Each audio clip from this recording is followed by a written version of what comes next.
नमस्कार मित्रांनो, पुन्हा कर्तव्य आहे या मालिकेच्या 27 नोव्हेंबरच्या भागात आपल्याला असं बघायला मिळतं की वसुंधरा आता स्वतःसाठी उभी राहिलेली असते. तिच्या हक्कासाठी, बनीच्या हक्कासाठी ती स्वतः लढायला खंबीरपणे उभी राहिलेली असते. बनीला घेऊन ती घरी आलेली असते. जयश्री तिला परत लावण्याचा प्रयत्न करत असते. या घरात तुझा काही संबंध नाही आणि इथे तू राहायचं नाही असं ते म्हणत असते. वसुंधरा म्हणते, नाही, मी इथून कुठेही जाणार नाहीये. मी अजूनही आकाशरावांची बायको आहे, तुमची सून आहे आणि या घरातच मी राहणार. जोपर्यंत आकाशराव इथे येणार नाही, स्वतःहून सांगणार नाही, तोपर्यंत मी इथून कुठेही जाणार नाही. आणि ती आता तिथेच राहत असते.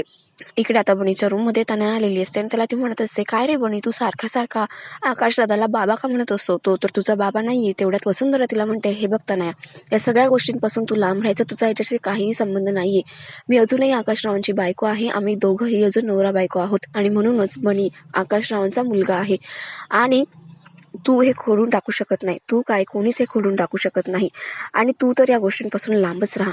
गाठ माझ्याशी आहे एवढं लक्षात ठेव. तिने आता तनयाला चांगलंच उत्तर दिलेलं असतं आणि स्वतः खूप हिंमतीने त्या घरात ती राहत असते, सगळ्यांच्या विरोधात जाऊन. इकडे आता शार्दूल त्याच्या माणसांकडे आलेला असतो आणि म्हणत असतो की आत्ताच आकाश ठाकूरवरती खूप मोठा हल्ला झालेला आहे आणि त्या सगळ्यांची मला तपासणी करायची आहे आणि म्हणून सगळी माहिती गोळा करा आणि मला ती आत्ताच्या आत्ता हवी आहे. तिथे विशाखा सुद्धा आलेली असते आणि त्याला ती सगळं बोलताना बघत असते आणि शार्दूल असं का करतोय तिलाही कळत नसतं आणि शार्दूलच आता आपला गेम तर पलटवणार नाही ना, हे तिला टेन्शन आलेलं असतं. तर मग बघूया आता शार्दूल पुढे काय करणार आहे आणि वसुंधरा स्वतःसाठी उभी कशी राहते, तिची पुढची लढाई कशी असणार आहे, हे सगळं नक्कीच इंटरेस्टिंग असणार आहे. तर मग अशाच अपडेटसाठी आमच्याशी कनेक्टेड राहा आणि आमच्या चॅनलला नक्की सबस्क्राईब करा. धन्यवाद.